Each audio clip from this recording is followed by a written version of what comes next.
people, you will make the wrong conclusions. And the conclusions you draw are very, very likely to benefit the perpetrator and really hurt the victims. And so public appearances really need to be questioned. All behaviors, all actions need to be put into their context. That bubble diagram we put on earlier, you need to do that kind of an assessment before you ever begin making judgments or believing that you actually know what's going on. Okay, so we're going to show you a written example. This is from a recent death review report in Aotearoa. It's a review of domestic violence fatalities, killings. And some people who had kind of incorporated our before operations analysis of language went through and reviewed the review. Did a critical analysis of the death review. And have published a really great article about it called Becoming Helpers. And so one of the things that they do is they give two different descriptions of the same scenario, cobbled together from the case notes in the first instance, the first description, which is up on the screen here.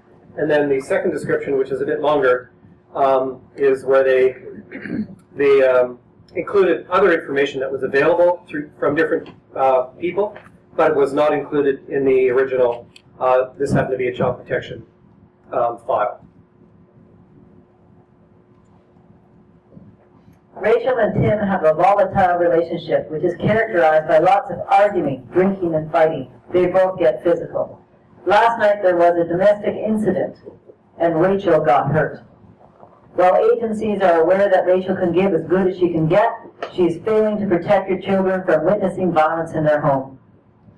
Rachel needs to leave Tim and stop drinking so her kids can have a stable home environment that is violence-free. Lots of agencies have been involved, but Rachel keeps choosing to stay with Tim and continue drinking rather than make the changes needed for her kids. Rachel needs to put her children's needs over hers and her partner's. So what do you learn about Rachel in that kind of a description? What stands out for you? Selfish. Selfish. Passive. Passive. Violent. Violent? Yeah. So she gives as good as she gets. Because she gives as good as she gets. Characterized her as being violent. Yeah. What kind of mom is she? Unprotected. Unprotective. That she's solely responsible for failing to protect her children. And she's solely responsible for failing to protect her children. Exactly. Yeah. Resistant to help. Lots of agencies have been helping, but she, Yeah, everybody's trying, but she's just not doing her part here. Independent and rational. Independent and rational. Would you get that from what they've written? Well, yeah, because it's like she's choosing to stay with this So guy. she's choosing. It's rational choice. Rational or irrational choice?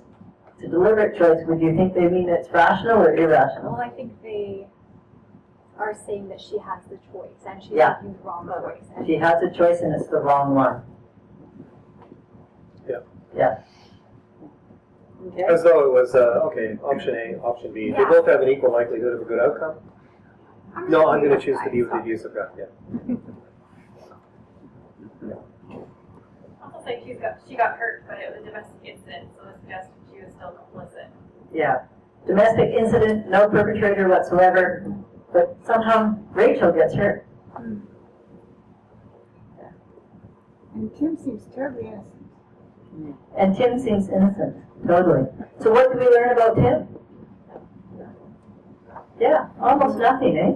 He's protecting the system that's in place, and she could depend on Tim to keep the kids with her in her mind.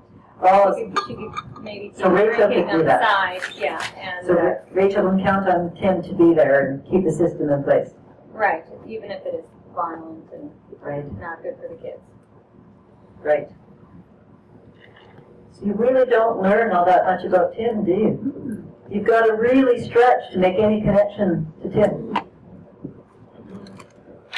So interesting. So here, You know lots about Rachel, or think you know lots about Rachel. You know almost nothing about Tim. So do you think Tim's, well, it's a volatile relationship. Do you think Tim's being violent? We don't really know, do we? It's a volatile relationship, arguing, drinking. Well, those are all things they do together, isn't it?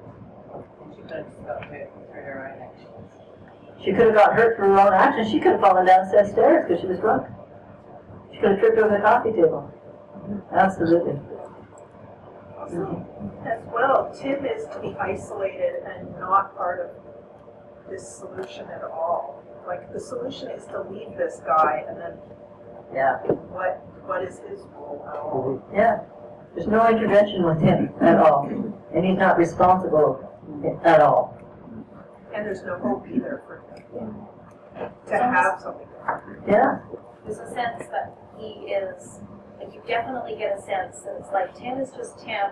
He's going to do his Tim thing, and it's the whole dynamic exists, obviously, because Tim is a part of it. They kind of recognize that she has to leave Tim. But it's like, well, Tim's just going to be Tim, and you're the one that has to do something. Tim is just like a force of nature there. And even the language that's used around it being a domestic incident, like that almost could be like baking a cake. Like, that sounds so lovely. Oh, there's a domestic incident, like, where really it was probably a horrific, violating experience. They turn it into some cake baking. Yeah, exactly. Yeah, very, very minimizing, very, very abstract, loses all context. You don't get a sense of who did what to who at all there. Yeah, absolutely. Yeah. The writer also identifies what Rachel needs without asking what Rachel needs twice. Rachel needs and I know. That gets back to the, I'm the professional here, you're the deficient person. I get to fix you. Yeah, totally. Yeah. Where they say they both get physical, Mm-hmm. really kind of equates that both are equally physical. Exactly. You say something like they both get physical, you make it an equal thing, don't you? You neutralize it. So now it's something they both do, and they both do it together. They're kind of partners in this. To the same degree. To the same degree, exactly. This is reflected, by the way, in the training that the judges in North America are getting most of, which is the Johnson and Kelly four-part typology of violence. And so instead of referring to women's self-defense, for example, or physical self-defense, they call it violent resistance. So it gets equated to the men's use of violence, so it does exactly what you're talking about, Dave. It just equates the two. So these are the people that are doing the training of most of the judges in North America, and that is coming directly through into family law cases. And when women are trying to escape and flee violence, and the men respond to that by increasing the violence. And as we all know in this room, that's the most likely time women are to be, and children are to be murdered by their former partners. This gets called in the Johnson-Kelly typology, separation instigated violence. So who's responsible for that? Wow. Right? The woman, because she's leaving. So she's now caused him to respond with violence. So in that model, both the perpetrator and the victims are sent to counseling for treatment and intervention, because she's, of course, as responsible as he is. And sadly, when Johnson was up here doing a conference, he said for every 5 speaking engagements and training engagements for every 1 speaking and training engagement he gets in the United States, he's getting 5 in Canada. Yeah. He did the keynote at the Canadian Domestic Violence Conference 2 years ago in Toronto. Yeah. And a whole bunch of just gratuitous blows toward feminists, right? Well, you go down to the local refuge, that's not what they'll tell you. But we know this from research. That kind of banter back and forth. At every opportunity. And see if we can't discredit all the feminists as much as possible. That sort of stuff, yeah. That was all. So here, one of the things we found is as soon as you start noticing all the different ways in which victims respond and resist, you begin to see that perpetrators anticipate such resistance. And you begin to see the more deliberate nature of the violence much more clearly. And this is reflected in the second description. It takes 2 slides, But here's the Three, I first one. think, actually. Sorry? I think it's three, just doesn't matter. Okay. Yeah. Tim has a history known to multiple agencies of using coercive, controlling behaviors toward Rachel, as well as his previous partners. Rachel and Tim have been in a relationship for 10 years. Tim was 15 years older than Rachel. They met when Rachel was 16 and a young mother of her first child, Jason, who was conceived as a result of rape. Rachel has 2 children, both daughters with Tim. Tim has strangled Rachel before to the point that she's lost consciousness, and he has threatened to kill her if she leaves him. Rachel's use of alcohol has increased over the years as a way of numbing and blocking out the abuse. Both her parents were alcohol dependent. Rachel violently resists Tim's abuse. She has armed herself with a knife to try and stop him assaulting her. Should I go straight on or just stop at this one? You want to read it all the way through and come back to this? What would be better? Do you want to hear it all? Yeah, hear it all. Last night, Tim was verbally abusing and threatening to beat Jason for truanting from school. Rachel grabbed a broom and stood in front of Jason. She threatened to hit Tim with a broom if he approached them. Tim grabbed a bottle of wine and smashed it onto Rachel's head, causing her to fall to the ground. Tim then kicked Rachel repeatedly in her back and head. Jason was screaming and ran to his mother's aid. A neighbor heard Jason screaming and called the police. This is an opportunity for the police to intervene and put in place a plan to curtail Tim's ability to continue abusing his partner and 3 children.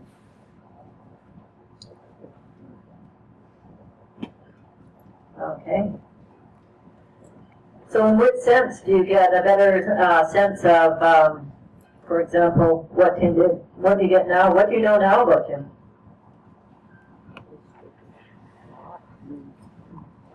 Did Tim just lose control of his emotions? He's got a history of violence. So what's her? It's been, yeah, there's a pattern. It's been ongoing for a long time.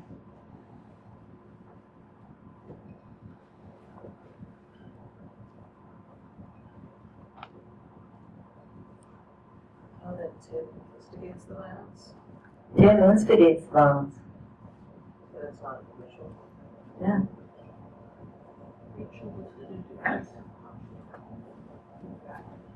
I didn't hear that. She was in defensive mode, whereas in the first account, it sounded like she was mutually aggressive. Exactly. So in the first account, she was mutually aggressive. It was something they were doing together. Rachel is actually protected. She Yes. stands in front of Rachel. Yeah. And now she's not only self-defensive, she's defending her son. So what does that tell you now about her mothering, or what type of mother she is? Courageous. Courageous. Is she someone that needs to have her children apprehended? Is she failing to stop the child from witnessing violence?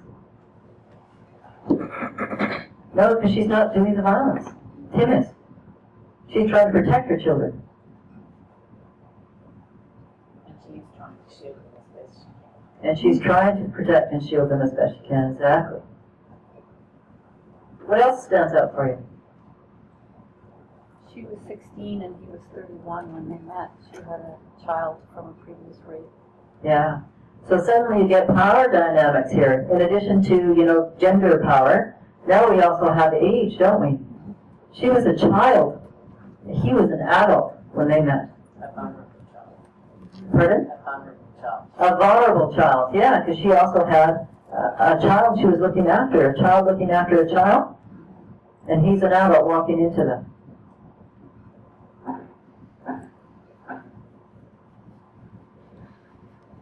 And what do we know about Jason? Oh, I'm sorry. Sorry. Go. It frames alcohol use completely differently, right? She's Oh, using yeah. it as a way to cope instead of an addiction that she's willfully engaged in. Yeah. So rather than alcohol being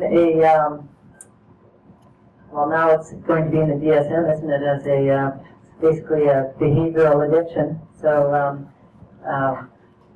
so rather than a flawed personality, now she's doing it as resistance, isn't she? And Jason's not a passive witness, but he's an active protect. Like he was screaming, he ran. That's how the neighbors were alerted. So he's active and resistant himself. Yeah, great point. So Jason isn't just this passive thing witnessing violence. And notice the violence isn't just aimed at Rachel, which was what you would have thought if you stopped at the first one. This is violence directly targeting Jason. And it's Mom who's trying to stop it. And Jason responds to his dad attacking his mother by engaging in all sorts of resistance and actions to protect his mom. So the language of children witnessing violence is so problematic because children don't witness violence, they experience it. And even if Tim had only beaten up Rachel and never attacked the children, he's still experiencing that violence because somebody he loved is being attacked. Even if it was a stranger and you saw a stranger getting attacked, you would be experiencing that attack, right? It would be an abuse of you as well, let alone somebody when you love them. If I get my details right, Jason is the son that she had when she was with Tim, Exactly. not the daughters that she had as father by Tim. Yeah. So he's the first child that is not biologically related to Tim. Which is another element that could be going on. Yes. Also, Tim is using pretty close to lethal force as well, so it's Absolutely. Rachel and Jason and his daughters actually need to be serious protection. Very serious protection.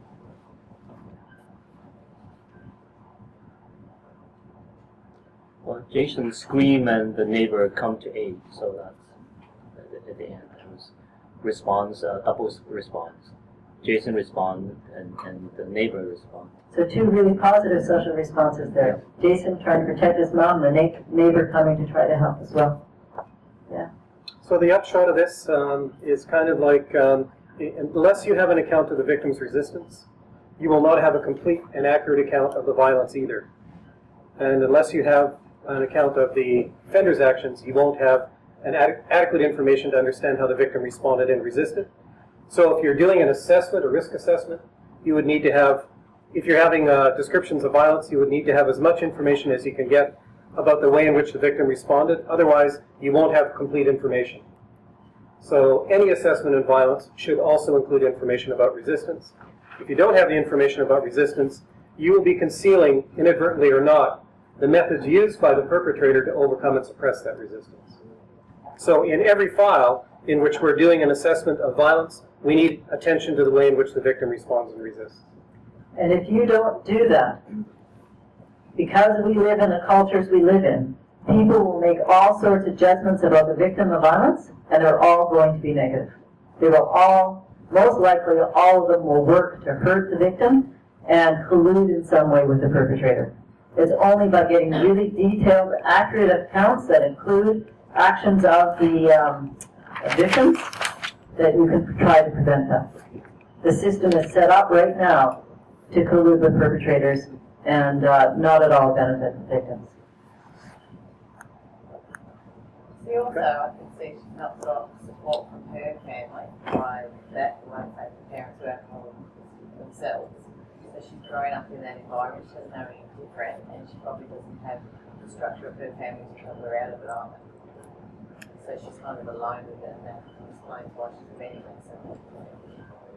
Yeah, we don't know much about her family at all, eh? But it says her parents were. What does it say? It says something about her parents were alcohol dependent. So that's why she's not been able to lean on them to get the support as well, because that's all she's known.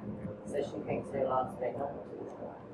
Yeah, that would be the assumption. Yeah. So if you start with the idea that, well, her parents are alcohol dependent, there was violence in her family, it's familiar, we all just kind of tend to repeat the familiar, then if you have that logic, you could go down that track. If, on the other hand, you ask her, I mean, there you were defending your son, you know, against this really violent guy, so where does this come from in you? Where does your capacity to protect your loved ones come from, do you think? How did you acquire the kind of the strength of spirit? She'll have a whole history of fighting back against her father's abusive behavior, which completely contradicts the notion that she's just doing the familiar. So you ask her that question, you'll get a description that completely contradicts the vast majority of professional theories. But if you don't ask the question, then it leaves that widespread professional theory about victims in place. They'll hear that her parents had alcohol problems, and that's where they'll go. They'll think she's damaged goods. And basically what happens then is they'll construct everything else to fit their idea of her as a deficient person. And she will become the site of intervention. Over to Renee Clark. Okay, Renee? Well, that was a look of shock. You have a mic that works? I think so. I know, I think this works. See? Great. I figured it out. But not while you guys were talking.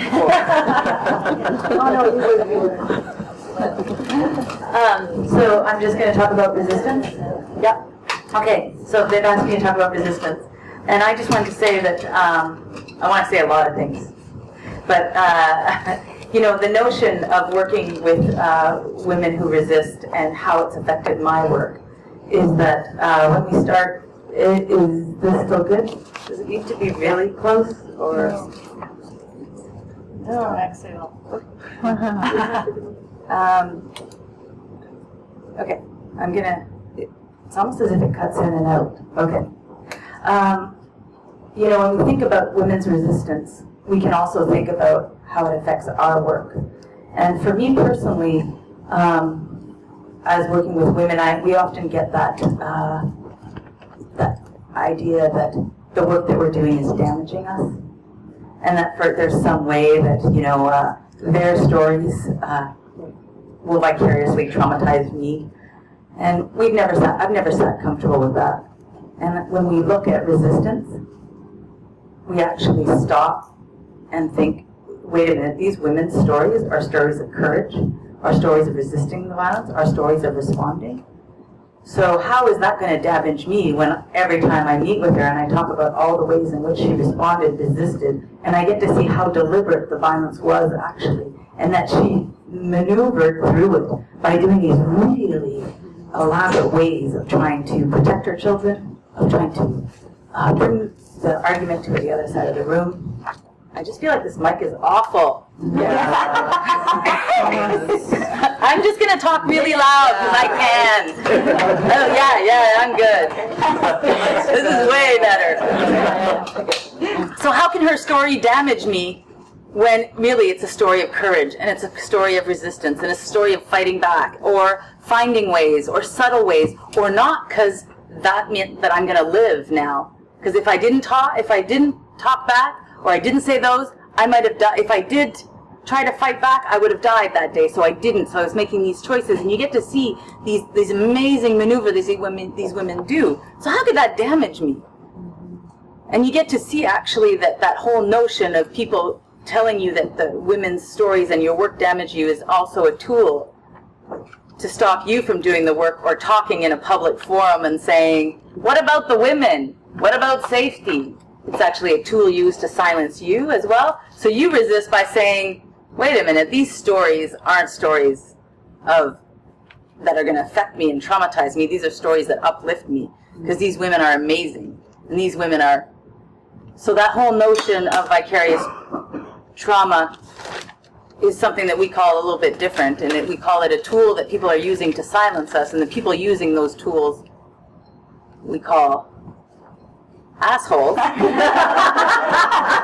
I'm not really suffering from vicarious trauma, I'm suffering from asshole fatigue, because people want to silence me and want to patronize or say, you know, the job you're doing is really hard. What a hard job, when really it's a job of listening to brave, courageous women, and seeing how deliberate the violence is that's happening around them. And then you get to see also what really is hard about our job is that people are keeping them in those places by not giving them bus tickets, by not building safe, adequate housing, by not giving them the right amount to live off, or by not providing them with the right type of security, because we know their partners are coming after them, and not believing them that they're going to come a year later and still try to kill them. And that's what gives us asshole fatigue and not vicarious trauma.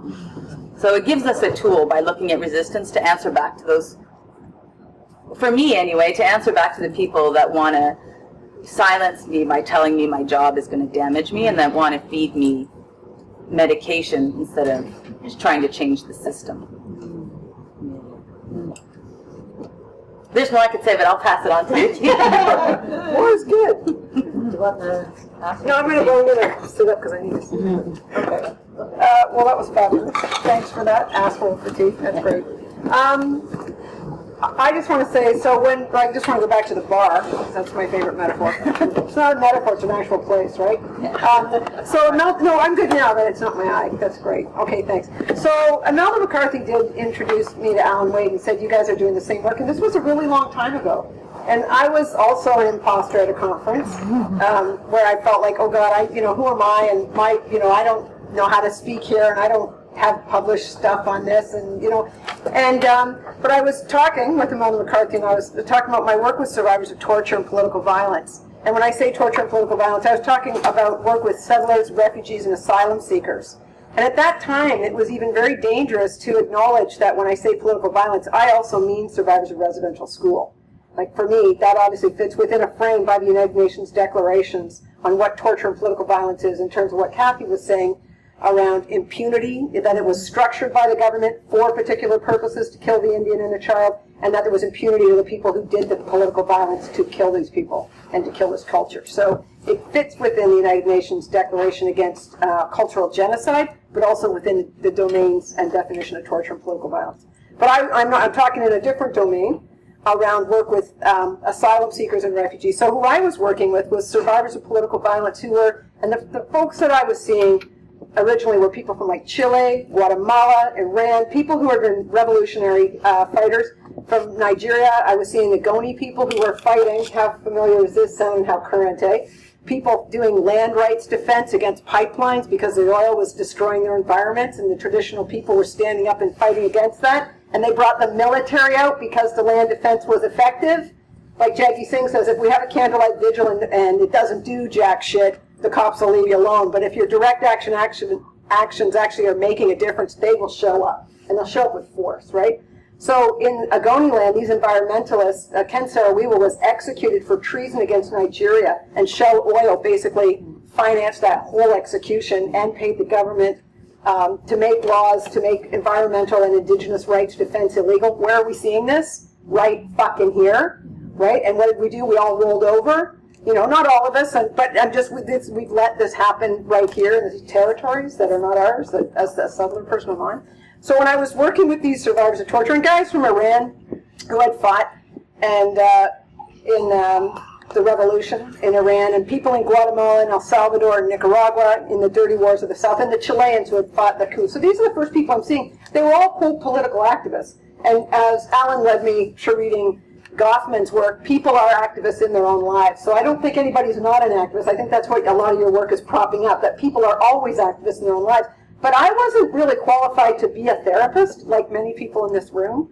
I had a master's degree that was dripping ink, and the Survivor Torture Center hired me. Why they hired me is I was a political activist, and I was on the street, and I was known in speaking and taking positions against the attacks on asylum seekers and attacks on refugees and survivors of torture and many other people, in particular the Tibetans and stuff, with the Canada-Tibet Committee. So these are the things that actually qualified me. So then when I got in the room with a person, the last thing I'm going to do is trauma therapy.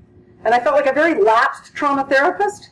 I remember thinking, what the hell am I going to do in supervision?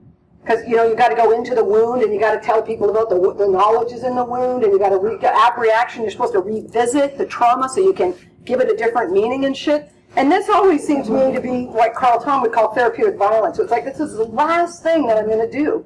And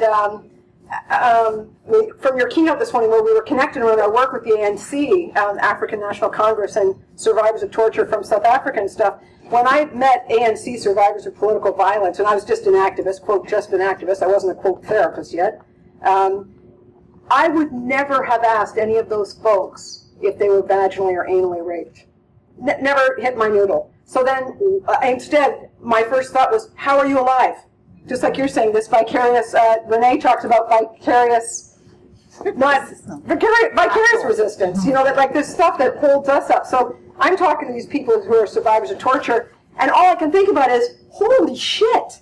Like, holy shit. Like, I'm talking about, I'm living in Botswana. You guys, I'm involved in the struggle against apartheid. These are the people, you know, with Steve Biko, and, you know, like you're saying, these are movements, not leaders, and these are people who are harmed. And the last thing I wanted to talk to them about is the ways that they were hurt, or them as, like you guys were saying, pieces of plasticine that got affected by this shit. So the last thing I'd ask them, what I wanted to know was, how did you survive? How did you do this? You know, how did you get away? How did you get here? How did you stay alive?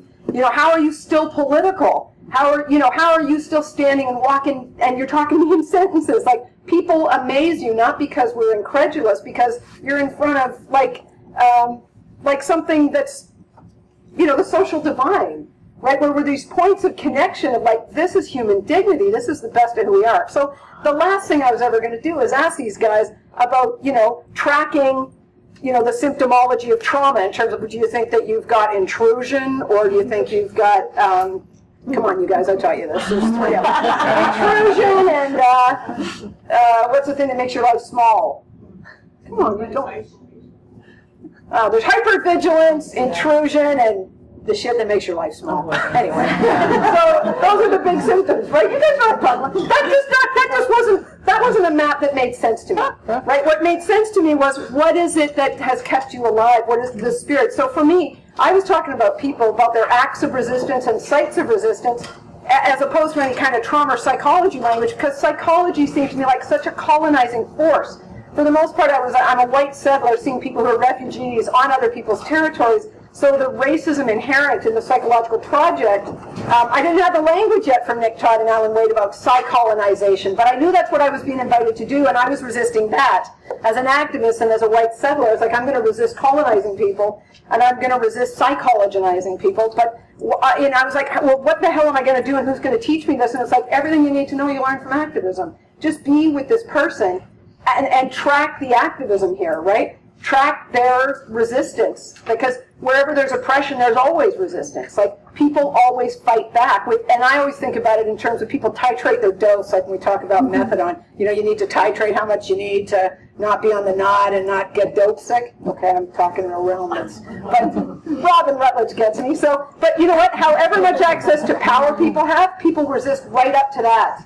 Right? So like Goffman was talking about in total institutions like prisons and psychiatric wards, where people, you know, like would roll their tongue, or I trust you, so then when the, you know, the nurse or the whoever the agent of doom is, I would like stick out my tongue and you and I would laugh, but I wouldn't laugh with you because we don't know each other well enough, because socially, in terms of social response, I can't trust you enough yet, but we got this going. There's always resistance, it won't look the ways it should. And so a lot of the people that I was seeing were telling me that the part that was really bothering was the fact that they were still alive. You know, and they had felt that they hadn't resisted enough, right? Because if they had resisted enough, why shouldn't they just be dead? Because, you know, with torture and political violence, you don't get to decide that you're not going to get tortured. You do get to decide the torture is going to end, right? And that's when people break under torture, or people decide to say, fuck you, to a guy who's got a gun or another implement who's actually going to kill you. Like, there's a lot of choice. There's, you know, you see the story of it is that you're totally powerless. That's never true, because people have always responded. They're always resisting. So it was paying attention to those stories from survivors of torture and asking them about, like, how, they're like, I didn't do anything. That's why I lived. And then so I started to ask them questions, very nuanced questions that you guys articulate so well around what they actually did do, and then what did they do, and how did you respond to that? That brought forward rich stories of fabulous resistance that you would never make into a movie, because there's no dialogue and, quote, nothing happens, right? It's not the stuff that we see in the movies, right? But it's these small acts of living, as Goffman talked about, right, that really matter. And then Alan wrote an article later bringing that as the title, Small Act of Living, which I think lays this out really well. So for me, I was led as an activist to not do therapeutic violence. And if I just followed my activist instincts, it was the right path. And then for me, so I was doing this work when I got introduced to this work, and then for me it's not a linear path, but like then reading the work and then meeting Linda and Alan and listening to them speak, it backed up theoretically the work that practice-wise and activist-wise always made sense to me. right? So, you know, for me, I think when I think about resistance, I think about it as activism. And not everything I do is social justice activism, but the best of it is. And thinking about how much this is different than psychology, and how much this really is, when I say witnessing, that's what I mean. And the duty of the witness to actually work to change the conditions that make abuse possible, right? That's why I have to work against torture. I have to work against the American Psychological Association, whose very own people set up for billions of dollars the torture that happened in Guantanamo Bay. I have to work to get Omar Khadr seen as a child, right, who was like shot and left for dead, and then we've called him a terrorist, and he's been tortured for more than half of his life, right? So like then there's this duty of the witness as an activist to actually change the conditions that make these things possible. That, when we say witnessing resistance, we mean all of that, which is so outside the realm of psychology, right? Totally. Yeah, so that's kind of like, so we came at it different ways, and I guess the one way I think about it sometimes too is that I came at it through direct action activism, and then I met the people who have a real critical engagement with language that gave me a language that made sense of direct action activism. Like I was saying earlier, you know, the guy on the bus, you think something's going to happen, you don't call, you know, we're anarchists or direct action activists. We're not going to call a committee. We're going to do something. So I feel like in my work, I just started to do something, and then I called the committee, and that was you guys.